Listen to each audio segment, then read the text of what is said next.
We came to see what life looks like in a place where your every move can be monitored. Every time you do a video related to something a little bit sensitive, as my cat walks past, you always get the negative comments, and they always put it into another way and say, what about this, what about that? But I wasn't referring to that, I'm just referring to this.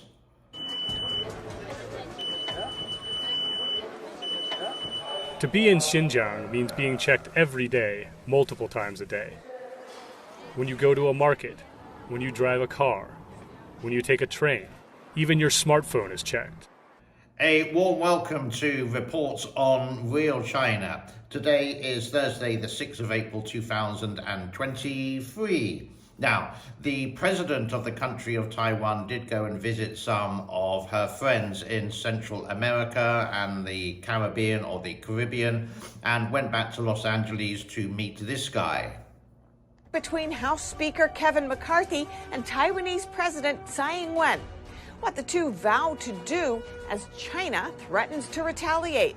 And of course, this upset China dramatically because they keep saying that Taiwan is a province of China, but the CCP has never controlled Taiwan, Taipei, ever.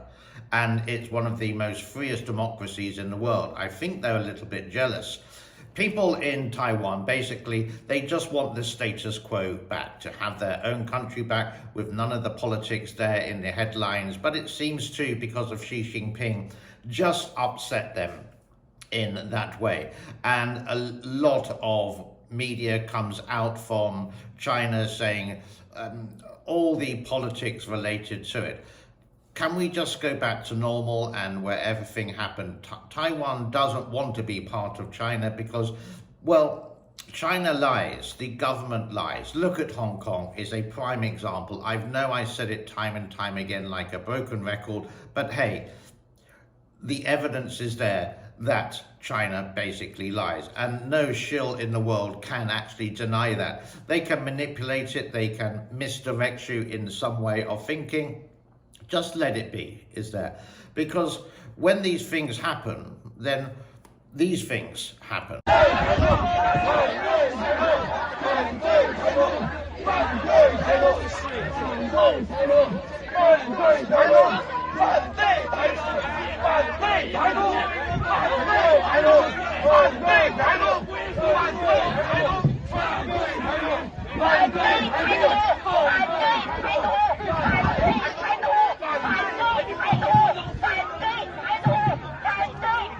But I presume this is all newsworthy. Some people would say this is just a proxy war. Some people would say this is all America's fault. They would say this is why we're going to have the de-dollarization, which is never going to happen because, well, go and find out the information from the World Bank. The yuan, the Chinese money, the Russian ruble, whatever, cannot be the world's main currency because, one, China is communist and it needs to be a democratic society or democratic country. Even though China says they're democratic, obviously they're not. We'll show that in a moment or two. With that, so these things will just blow over, they will just disappear, and then something else will come along. The old news is old news, basically. What about the average person who has done quite well in China ever since President Peng, the president after Mao Zedong, said, let's get rich quick, and sort of like welcomed the West to China, and that's when it opened up way back in 1979.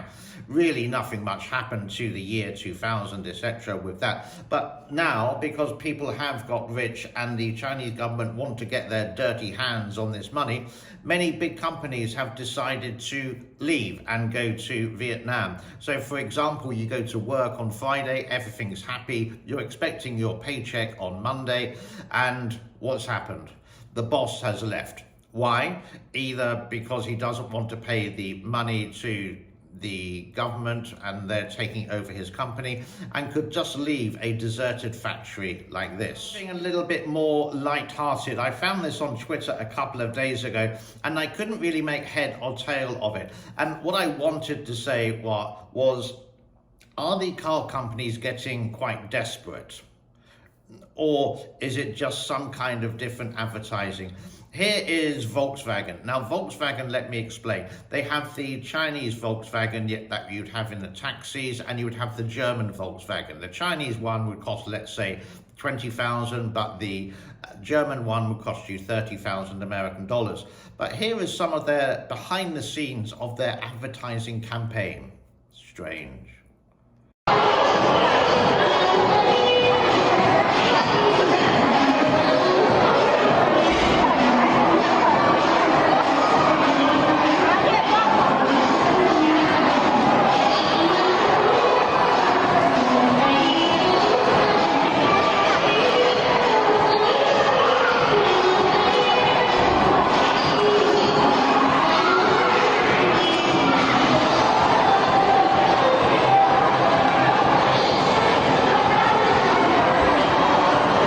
You may ask yourself, with all this kerfuffle going on in China, what do the next generation think? What do the next leaders, basically, of China think about it? Well, they do like to dance.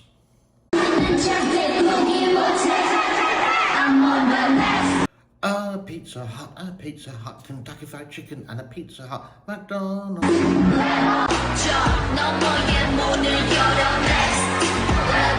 McDonald's, Kentucky Fried Chicken, and a Pizza Hut.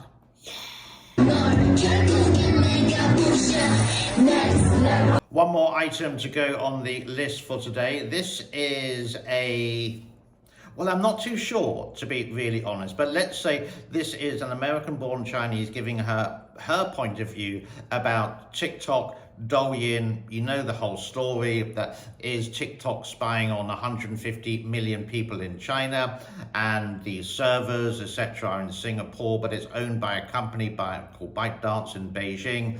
And the Chinese government is allowed to go into these servers anytime they want, they say in China, but it's the company. So it's sort of like another cadaffle there. But this girl is just expressing her points of view. What do you think? Leave some comments in the comment form below.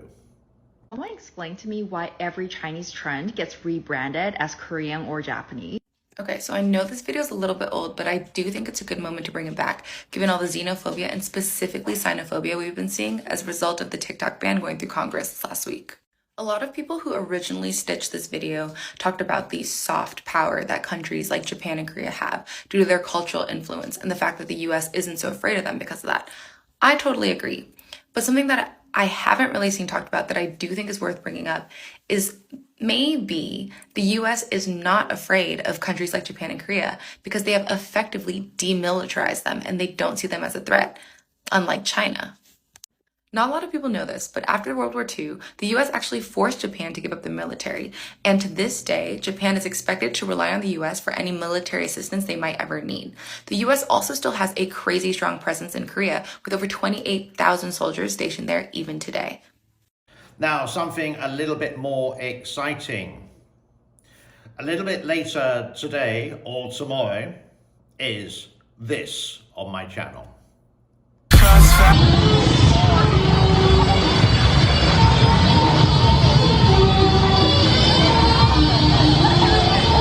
In Thailand and Cambodia, next week they will be celebrating the New Year, the Thai and Khmer New Year. It's the water splashing festival. It's the biggest water fight ever in the world. And I will love you and leave you with some of the video which will be showing tomorrow, and I hope you join me for that. My name is James. This is the James N. Cooper Show. Oh, please like, subscribe, and share with your friends. And I will wish you a happy day, a safe day, a restful day, a non-stressful day, wherever you are, mon diable, wherever it is in the world. Bye-bye for now. Thank you.